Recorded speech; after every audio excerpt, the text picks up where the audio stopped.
द्वारका उपनगरी के सेक्टर 13 में फिर से सड़क धंसने का मामला सामने आया है। 16 अगस्त शनिवार की सुबह 11 बजे इन तस्वीरों में देखा जा सकता है कि इस बार सड़क पर बड़ा गड्ढा बन गया है, जो शबद अपार्टमेंट के सामने वाली सड़क पर है, जहां कुछ महीने पहले आग लगी थी और 3 लोगों को 9वीं मंजिल से कूदने पर मजबूर कर दिया था। पहले यह गड्ढा छोटा था, लेकिन मरम्मत न होने से यह गड्ढा बहुत बड़ा और खतरनाक हो गया है। लगभग 10 दिन बीत चुके हैं, लेकिन इस गड्ढे की मरम्मत नहीं हुई। इस वजह से यह और बड़ा होता जा रहा है। अब यह गड्ढा लोगों के लिए जानलेवा बन गया है। अगर जल्दी मरम्मत नहीं हुई तो बड़ा हादसा हो सकता है। प्रशासन को तुरंत इस पर ध्यान देना चाहिए।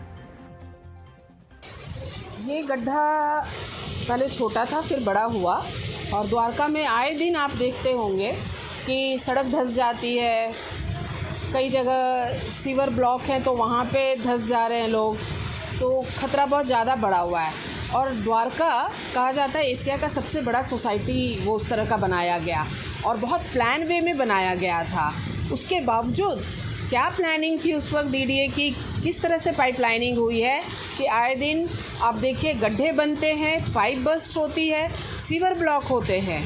मतलब सीवर ब्लॉक से तो द्वारका की जनता बहुत परेशान है। उस समस्या से खास करके डीडीए पॉकेट्स बहुत झेलते हैं, क्योंकि प्लानिंग के तहत भी मार्केट से कनेक्ट कर दिया गया सीवर को। सोसाइटीज़ जो डीडीए की मार्केट से कनेक्टेड हैं, तो समस्याएं बहुत हैं। और इसी वजह से मुझे लगता है जब पानी का ठहराव हो जाता है तो सड़क धंसती है, क्योंकि सिलन होती है, क्योंकि पानी निकलने का कोई मतलब जगह ही नहीं है। तो क्या प्लानिंग थी, क्या प्लानिंग हुई थी, या तो आप कहें तो हम जैसे समाज सेवी जो काम करते हैं, हमें लगता है कि हमें आरटीआई डालना पड़ेगा कि किस तरह की प्लानिंग थी तुम्हारी, वो मैप हमें दो, क्योंकि हमें ही नहीं पता है कि कहाँ से कौन सी पाइप जा रही है। जब ऑफिसर्स से कनेक्ट होते हैं तो ऑफिसर्स को नहीं पता होता, वो मशीन लेके ढूंढने में लगते हैं कि कहाँ पे हमारा सीवर है, कहाँ जल बोर्ड का पाइप है, कहाँ बीएसीएस का पाइप है। किसी का कोई पता ही नहीं है हमें। मैम, इसमें दोषी किसको ठहराना चाहिए? डेफिनेटली उस समय जो सरकार थी और जो डिपार्टमेंट काम कर रहा था, तो डीडीए ही बसाता है, तो मैं तो डीडीए को दोषी दूंगी।